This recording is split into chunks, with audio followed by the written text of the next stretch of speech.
اعوذ باللہ من الشیطان الرجیم لا حول ولا قوة الا باللہ العلی العظیم بسم اللہ الرحمن الرحیم الحمد للہ رب العالمین وصلی اللہ علی محمد وآلہ اجمعین اما بعد قال اللہ الحکیم بسم اللہ الرحمن الرحیم ومن آیاتہ منامکم باللیل والنہار وابتغاؤکم من فضلہ ان فی ذالک لآیات لقوم یسمعون۔ اللہ تعالیٰ سورہ روم آیت نمبر 23 میں ارشاد فرما رہا ہے کہ اللہ کی نشانیوں میں سے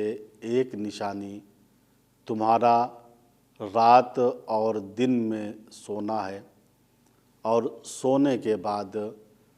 فضل خدا اور روزی کی تلاش میں نکل پڑنا ہے،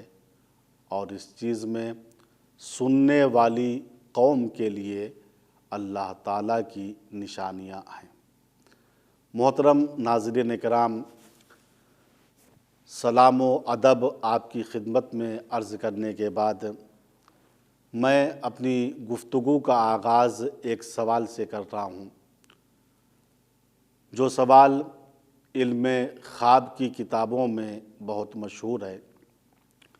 کہ کون سا وہ سب سے پہلا شخص ہے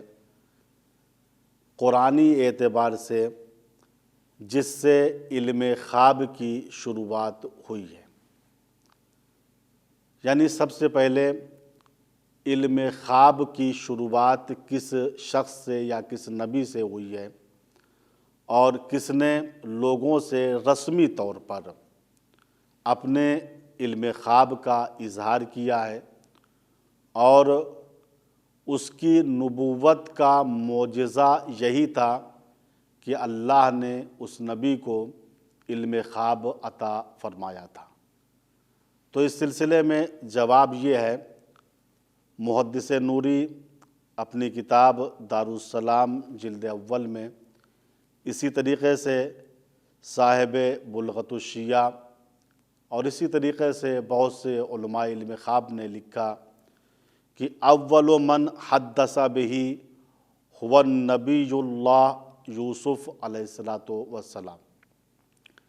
قرآنی نقطہ نظر سے سب سے پہلا وہ شخص جس نے علم خواب کے بارے میں گفتگو کی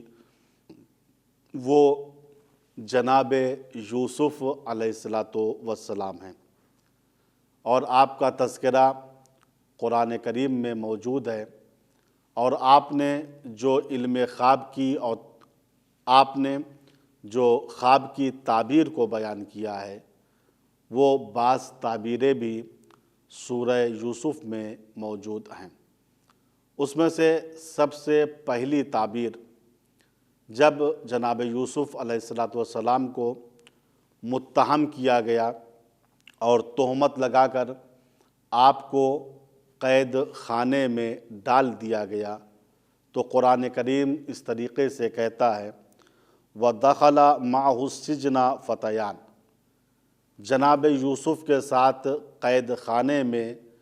دو جوان انسان اور داخل ہوئے، اور داخل ہونے کے بعد جب وہ سوئے اور انہوں نے خواب دیکھا، اور خواب دیکھنے کے بعد جناب یوسف سے تعبیر پوچھی، ان تمام چیزوں کا تذکرہ اس آیہ کریمہ میں موجود ہے۔ قال احدہما انی ارانی عاصر خمرہ، ان میں سے ایک شخص نے جناب یوسف سے کہا کہ میں نے خواب میں یہ دیکھا ہے کہ میں اپنے بادشاہ کے لیے انگور نچوڑ رہا ہوں تاکہ شراب بناؤں۔ وقال الآخر انی ارانی احمل فوق راسی خبزہ، اور دوسرے نے یہ کہا کہ میں نے خواب میں یہ دیکھا ہے کہ میں اپنے سر پر روٹیوں کو اٹھائے ہوا ہوں اور پرندے اس کو کھا رہے ہیں، تاکل الطیر منہ، پرندے جو ہے روٹیوں کو کھا رہے ہیں۔ نبئنا بتاویلہ، ان دو قیدیوں نے خواب دیکھنے کے بعد جناب یوسف سے یہ کہا کہ آپ اس خواب کی تعبیر اور تاویل بیان کیجئے۔ انا نراک من المحسنین، ہم لوگ آپ کو اچھے لوگوں میں سے پا رہے ہیں۔ انشاءاللہ آنے والے جلسات میں میں اس چیز کو آپ حضرات کے لیے واضح کروں گا کہ انسان جب خواب دیکھتا ہے تو اس کے لیے سزاوار نہیں ہے کہ ہر کس اور ناکس سے اپنے خواب کو بیان کر دے، بلکہ جب تک اس کو کوئی نیک طینت عالم نہ ملے تب تک اپنے خواب کو اس سے بیان نہ کرے، چونکہ بہت سے خواب ایسے ہوتے ہیں کہ جب تک ان کی تعبیر نہیں بیان کی جاتی تب تک وہ فضاؤں میں معلق رہتے ہیں، اور جب تعبیر بیان کر دی جاتی ہے تو پھر وہ واقع ہو جاتے ہیں۔ تو لہٰذا ہمارا فریضہ یہ ہے کہ جب ہم خواب دیکھیں اور ہمیں یقین ہو جائے کہ ہمارا خواب سچا ہے، چاہے وہ خواب اچھا ہو یا برا ہو، تو ہم ایسے عالم یا ایسے مومن کے سامنے خواب کو بیان کرے جو عالم بھی ہو، یعنی خواب کو جانتا بھی ہو، تعبیر خواب کا علم اس کے پاس ہو، اور اس کے ساتھ ساتھ حاسد اور کینہ توز نہ ہو، چونکہ اگر کسی حاسد اور کینہ توز شخص نے ہمارے اچھے خواب کو جان لیا، چونکہ خواب کسی نہ کسی راز کو منکشف کرتا ہے اور آنے والے زمانے کے لیے کبھی خوشخبری دیتا ہے اور کبھی بری خبر دیتا ہے، اور اگر یہ خوشخبری اہم ہوئی تو یہ جس کے سامنے ہم نے اپنے خواب کو بیان کیا ہے یہ شخص ہمارے لیے مکر کر سکتا ہے، فراڈ کر سکتا ہے، دھوکہ کر سکتا ہے۔ تو ان دو قیدیوں نے جو جناب یوسف کے ساتھ قید خانے میں تھے، خواب میں دیکھا، پہلے نے خواب میں یہ دیکھا کہ میں اپنے بادشاہ کے لیے انگور نچوڑ رہا ہوں تاکہ شراب بناؤں، اور دوسرے نے خواب کیا دیکھا؟ دوسرے نے خواب یہ دیکھا کہ میں اپنے سر کے اوپر روٹیوں کو اٹھائے ہوا ہوں، تاکل الطیر منہ، پرندے ان روٹیوں کو کھا رہے ہیں۔ تو ان دونوں نے مل کے کہا کہ اے یوسف، ہم لوگ آپ کو محسنین میں سے دیکھ رہے ہیں، اچھے لوگوں میں سے دیکھ رہے ہیں، لہٰذا آپ ہمارے خواب کی تعبیر کو بیان فرمائیے۔ جناب یوسف علیہ السلام نے دیکھا یہ کفر کی دنیا ہے، یہ لوگ بھی کافر ہیں، فاجر ہیں، لہٰذا آپ نے تبلیغ کے لیے وقت نکالا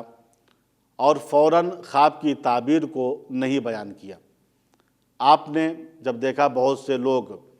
خواب سننے کے لیے جمع ہیں اور خواب انہوں نے سن لیا،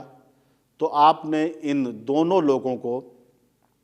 جنہوں نے تعبیر پوچھی تھی مخاطب کر کے کہا، قال لا یأتیکما طعام ترزقانہ الا نبأتکما بتاویلہ قبل ان یأتیکما۔ دیکھو، جو قیدیوں کا کھانا آتا ہے اس کھانے کے آنے سے پہلے میں تمہارے خوابوں کی تعبیر کو بیان کر دوں گا، لیکن یہ چیز تمہارے ذہن میں رہے کہ میں علم خواب کا ویسا عالم نہیں ہوں جیسے تمہارے کافر علماء ہیں، کافر دانشمند ہیں، انہوں نے کچھ ادھر سے لیا کچھ ادھر سے لیا اور تخمینہ مار دیا کہ تمہارے خواب کی تعبیر یہ ہے۔ ذالکما مما علمنی ربی، یہ علم خواب جو میرے پاس ہے یہ وہ علم ہے جس کو تمہارے پروردگار نے مجھ کو عطا کیا ہے۔ پھر جناب یوسف علیہ السلام نے تبلیغ اس طریقے سے شروع کی، سنو، ہمارا اور تمہارا مذہب بھی الگ ہے، تم باطل خداؤں کی پرستش کرنے والے ہو، لیکن ہم ان لوگوں میں سے ہیں، انی ترکت ملت قوم لا یؤمنون باللہ وہم بالآخرۃ ہم کافرون۔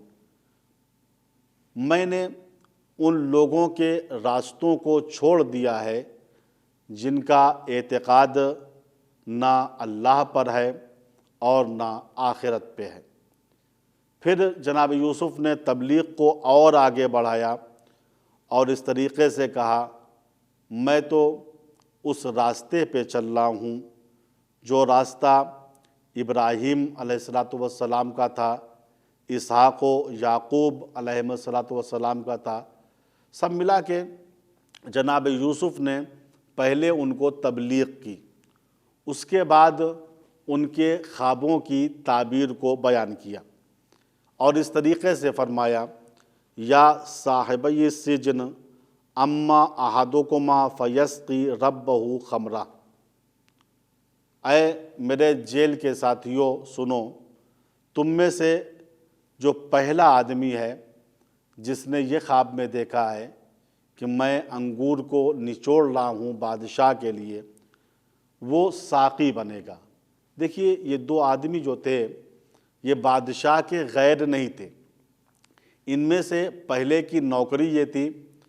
کہ وہ بادشاہ کے لیے انگور نچوڑتا تھا تاکہ اس کی شراب بنائی جائے، اور دوسرا شخص وہ تھا جو بادشاہ کے باورچی خانے کا، اپنی زبان میں میں کہوں منیجر تھا، اور عربی زبان میں خباز کہتے ہیں۔ یہ خباز تھا، روٹیاں پکاتا تھا اور باورچی خانوں کے امور کو یہ دیکھا کرتا تھا۔ تو جناب یوسف نے پہلے سے کہا کہ تم اپنی جو پہلے والی نوکری تھی اس پر لوٹ جاؤ گے اور پہلے کی طریقے سے تم انگور نچوڑو گے اور بادشاہ کے ساقی بن جاؤ گے۔ وَأَمَّا الْآخَرُ فَيُسْلَبُ فَتَأْكُلُ الطَّيْرُ مِن رَأْسِهِ، لیکن تم میں سے جو دوسرا آدمی ہے جس نے خواب میں یہ دیکھا ہے کہ میں اپنے سر کے اوپر روٹیاں اٹھائے ہوا ہوں، پرندے اس کو کھا رہے ہیں، اس کی تعبیر یہ ہے کہ اس کو پھانسی لگا دی جائے گی اور اتنے دنوں تک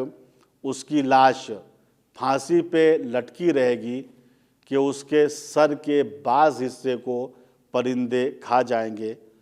قُضِیَ الْأَمْرُ الَّذِی فِیہ تَسْتَفْتِیَانِ، یہ جملہ بڑا اہم ہے کہ قُضِیَ الْأَمْرُ الَّذِی فِیہ تَسْتَفْتِیَانِ، جس امر کے بارے میں، جس خواب کے بارے میں تم مجھ سے پوچھ رہے تھے اس کا فیصلہ ہو چکا ہے۔ یہی فیصلہ ہے، تم میں سے ایک ساقی بنے گا اور تم میں سے دوسرے کو پھانسی پر چڑھا دیا جائے گا۔ تو یہ جملہ قُضِیَ الْأَمْرُ الَّذِی فِیہ تَسْتَفْتِیَانِ، جناب یوسف نے اس جملے کے ذریعے سے واضح کیا کہ یہ علم جو ہے، علم خواب، مجھ کو اللہ کی طرف سے عطا ہوا ہے، یہ کوئی اندازے کی تعبیر نہیں ہے، بلکہ جو کچھ میں نے کہہ دیا ہے اب وہی علم خدا کے مطابق ہے اور وہی واقع ہو کے رہے گا۔ عربی گرامر کے لحاظ سے قُضِیَ فعل مجہول ہے اور فعل مجہول بھی ماضی مجہول، ماضی یعنی گزرا ہوا زمانہ۔ تو جناب یوسف اس طریقے سے کہہ رہے ہیں، قُضِیَ الْأَمْرُ الَّذِی فِیہ تَسْتَفْتِیَانِ، یعنی اس کا ظاہری ترجمہ یہ ہوا، جس خواب کے بارے میں تم مجھ سے پوچھ رہے تھے اس کا فیصلہ پہلے ہو چکا تھا، یعنی لوح محفوظ پر یہ چیز لکھ دی گئی تھی کہ تم میں سے ایک آدمی اپنی نوکری پر واپس چلا جائے گا، ساقی بن جائے گا، اور دوسرے کو پھانسی لگ جائے گی۔ فیصلہ پہلے ہو چکا تھا، پھر تم کو خواب میں دکھایا گیا اور میں نے اس کی تعبیر تمہارے درمیان رکھ دیا اور تم سے میں نے تعبیر کو بیان کر دیا۔ یعنی جو خواب دیکھا ہے اس کے برخلاف اب نہیں ہو سکتا، چونکہ بعض علماء نے فرمایا جب وہ شخص جس کی تعبیر بری تھی اور جس سے جناب یوسف نے یہ فرمایا تھا تجھ کو پرندے جو ہے کھائیں گے، تجھے پھانسی لگ جائے گی، اور تیرے سر کا ایک حصہ جو ہے وہ پرندے کھا جائیں گے، اور تو اتنے دن تک پھانسی پہ لٹکا رہے گا۔ تو اس نے مسکرا کے کہا یوسف میں نے کوئی خواب دیکھا ہی نہیں تھا، میں تو ایسے ہی بکواس کر رہا تھا۔ جناب یوسف نے کہا اب چاہے تم نے خواب دیکھا ہو یا نہ دیکھا ہو، خواہ تم بکواس کر رہے ہو، لیکن قضی الامر الذی فیہ تستفتیان، جو میں نے بیان کر دیا ہے وہ چیز واقع ہو کے رہے گی۔ چاہے تم خواب دیکھنے کے بعد منہ کر جاؤ ایسا نہیں ایسا تھا، لیکن نہیں، میں یہ کہہ رہا ہوں اس چیز کا فیصلہ جس چیز کو تم نے خواب میں دیکھا ہے پہلے ہو چکا ہے، اس کے بعد تم کو خواب میں دکھایا گیا ہے۔ اسی لیے محمد ابن سیرین جو علماء علم خواب میں سے ایک عالم ہیں، انہوں نے یہ بیان کیا اس خواب کے سلسلے میں کہ خواب کے عجائبات میں سے ایک عجیب چیز یہ ہے کہ انسان جس چیز کو خواب میں دیکھتا ہے وہ چیز عالم بیداری میں واقع ہو کے رہتی ہے، چاہے وہ اچھی ہو چاہے وہ بری ہو۔ لیکن ہماری ذمہ داری یہ ہے کہ ہم خواب دیکھنے کے بعد آمادگی کر لیں، تیاری کر لیں۔ اگر خواب اچھا ہے تو اس کی بھی تیاری ہم پہلے سے رکھیں، اور اگر خواب برا ہے تو اس کی بھی تیاری ہم پہلے سے رکھیں۔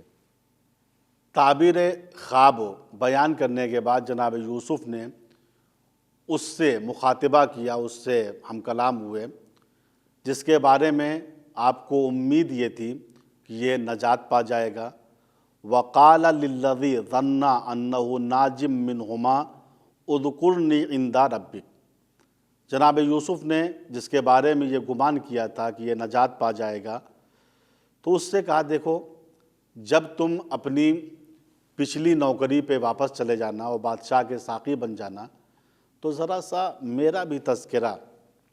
اپنے بادشاہ کے سامنے کرنا تاکہ اس کو میری عظمت کے بارے میں معلوم ہو جائے۔ فَأَنْسَاهُ الشَّيْطَانُ ذِكْرَ رَبِّهِ۔ چونکہ جناب یوسف نے اس شخص سے کہا کہ جا کر اپنے بادشاہ سے میرا ذکر کرنا، میرا تذکرہ کرنا، میری اچھائیاں بیان کرنا، لہٰذا شیطان نے یہ کام کیا کہ اس آدمی پر نسیان طاری کر دیا، بھلا دیا اس چیز کو۔ فَلَبِثَ فِي السِّجْنِ بِضْعَ سِنِینَ، جس کے نتیجے میں جناب یوسف علیہ السلام 7 سال تک تقریباً قید خانے میں اور رہے۔ بعض کتابوں کی بنا پر اللہ نے جب یہ دیکھا کہ یوسف اس قیدی سے کہہ رہے ہیں جس کی نجات کی امید ہے کہ میرے ذکر کو یعنی ذکر خیر کو اپنے بادشاہ کے سامنے کرنا تاکہ وہ مجھ کو آزاد کر دے اور سمجھ لے میں خطا کار نہیں ہوں، آواز قدرت آئی، یوسف اگر تمہیں آزادی چاہیے تھی تو مجھ سے کہنا چاہیے تھا۔ یوسف تم نے اس بادشاہ سے کیوں سفارش کروائی؟ گویا ایک قسم کا ترک اولا جناب یوسف سے صادر ہوا، جس کے نتیجے میں قرآن نے کہا فَلَبِثَ فِي السِّجْنِ بِضْعَ سِنِینَ، لہٰذا 7 سال تک جناب یوسف قید خانے میں اور رہے۔ زمانہ گزرتا رہا یہاں تک کہ بادشاہ مصر نے بھی خواب دیکھا۔ بادشاہ مصر کے خواب کو بھی قرآن کریم سورہ یوسف میں اس طریقے سے بیان کیا گیا ہے۔ وَقَالَ الْمَلِكُ إِنِّي أَرَىٰ 7 بَقَرَاتٍ سِمَانٍ يَأْكُلُهُنَّ 7 عِجَافٌ و7 سُنبُلَاتٍ خُضْرٍ وَأُخَرُ يَابِسَاتٍ۔ بادشاہ مصر نے دربار میں آنے کے بعد دانش مندوں سے یہ کہا کہ میں نے 7 موٹی گائیں دیکھی ہیں اور 7 دبلی اور پتلی گائیں دیکھی ہیں، اور یہ دیکھا ہے جو 7 دبلی گائیں ہیں وہ ان گایوں کو کھا رہی ہیں جو موٹی گائیں ہیں، اور 7 عدد میں نے سوکھی بالیوں کو دیکھا ہے، اور 7 عدد میں نے سبز و شاداب بالیوں کو دیکھا ہے۔ یا ایھا الملا، اے بزرگان قوم، افتونی فی رؤیایا ان کنتم للرؤیا تعبرون، تم ہمارے خواب کی تعبیر بیان کرو اگر تمہیں علم خواب ہے اور تم تعبیر بیان کر سکتے ہو۔ لہٰذا جب بادشاہ مصر کے درباری دانشمندوں نے بادشاہ کا یہ خواب سنا کہ میرے بادشاہ نے خواب میں یہ دیکھا ہے کہ 7 موٹی موٹی گائیں ہیں اور 7 دبلی گائیں ہیں، اور جو دبلی گائیں ہیں وہ ان گایوں کو کھا رہی ہیں جو موٹی گائیں ہیں، اور 7 عدد خشک بالیاں ہیں اور 7 عدد سبز و شاداب بالیاں ہیں۔ ان دانشمندوں نے غور کیا، فکر کیا، اور غور و فکر کرنے کے بعد کہا قالوا اضغاث احلام وما نحن بتاویل الاحلام بعالمین، اے بادشاہ آپ کا یہ خواب حقیقت پہ مبنی نہیں ہے بلکہ یہ اضغاث احلام ہے، اور ہم اضغاث احلام کی تعبیر کو نہیں جانتے۔ انشاءاللہ آنے والے جلسوں میں بیان کروں گا کہ خواب 3 طرح کا ہوتا ہے۔ خواب کبھی محکم ہوتا ہے، خواب کبھی متشابہ ہوتا ہے، اور خواب کی تیسری قسم ہے اضغاث و احلام، یعنی پریشان خواب۔ جب انسان مضطرب رہتا ہے، سوتا ہے، تو ٹینشن میں حیولے دیکھتا ہے، شیطان کو دیکھتا ہے، جناتوں کو دیکھتا ہے، یہ دیکھتا ہے، وہ دیکھتا ہے، اپنے کو روتا ہوا دیکھتا ہے، آخر میں خوف کے عالم میں بیدار ہو جاتا ہے۔ اس قسم کے خواب کو علم خواب میں اضغاث و احلام کہتے ہیں، یعنی یہ خواب آپ کے ٹینشن ذہنی کی دلیل ہے کہ آپ ٹینشن میں ہیں، مضطرب ہیں، غیر مطمئن ہیں، اس وجہ سے اس قسم کے خواب آپ کو نظر آ رہے ہیں۔ لیکن بادشاہ ان کے اس جواب سے قانع نہیں ہوا، اور اس جگہ قرآن نے کہا 7 سال کے بعد وہ قیدی جس نے اپنے خواب کی تعبیر جناب یوسف سے پوچھی تھی، اس کو جناب یوسف کی بات اب یاد آئی کہ یوسف نے یہ کہا تھا اپنے بادشاہ کے سامنے میرا تذکرہ کر دینا، اور جو تعبیر یوسف نے بیان کی تھی وہ تعبیر میرے لیے بھی اور میرے ساتھی کے لیے بھی 100% سچی تھی۔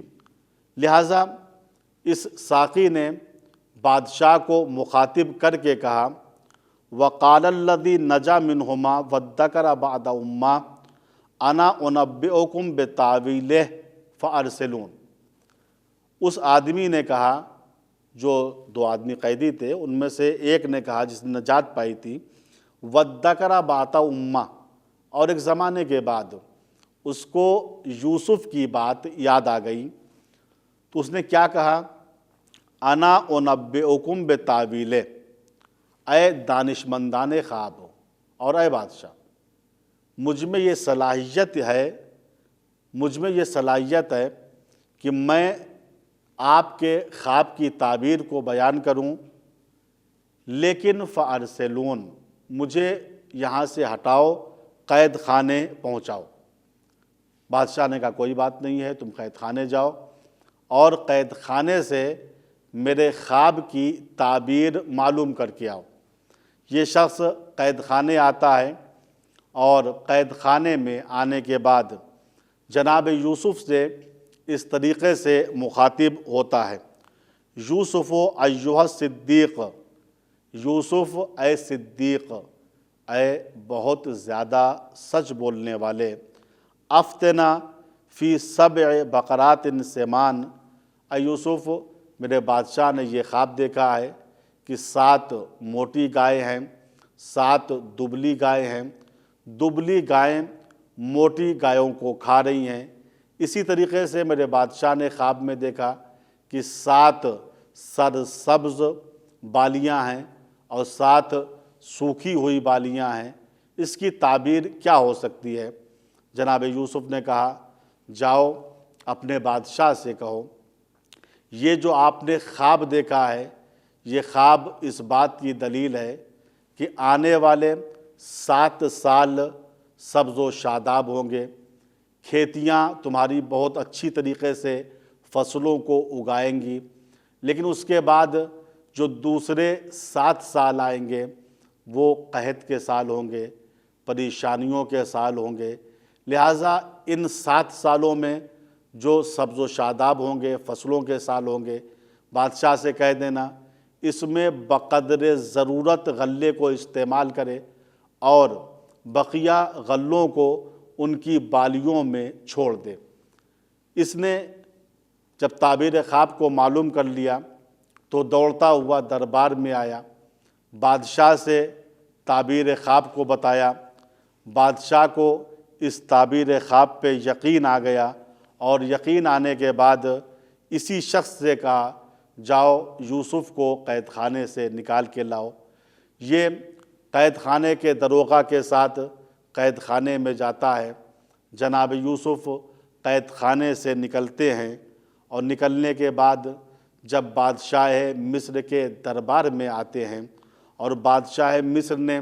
جناب یوسف سے تکلم کیا، بات کی، تو دیکھا یہ گنہگار نہیں ہیں، یہ تو معصوم ہیں، یہ تو وہ ہیں جو عقل کامل رکھتے ہیں۔ تو ایک مرتبہ بادشاہ نے کہا، اِنَّکَ الْیَوْمَ لَدَیْنَا مَکِینٌ امین، آج کے بعد تم ایک امانت دار کی حیثیت سے میرے ساتھ رہو گے۔ تو میرے ناظرین کرام، یہ ایک حقیقت ہے، جو انسان کار نیک کو انجام دیتا ہے، جو انسان گناہوں سے بچتا ہے، اللہ اس کے اجر کو، اس کے ثواب کو نہ دنیا میں فراموش کرتا ہے اور نہ آخرت میں فراموش کرتا ہے۔ اسی لیے قرآن نے کہا، وَلَا نُضِيعُ أَجْرَ الْمُحْسِنِينَ، ہم محسنین کے عمل کو ضائع نہیں کرتے ہیں۔ یہ اللہ کا فرمان ہے ہمارے لیے، لہٰذا ہم سب کو چاہیے علم خواب کے ذریعے سے صحیح معنوں میں اللہ کی معرفت حاصل کریں اور علم خواب کے ذریعے سے ہم اس دنیا کے حقائق کو سمجھ سکیں۔ والسلام علیکم ورحمۃ اللہ وبرکاتہ۔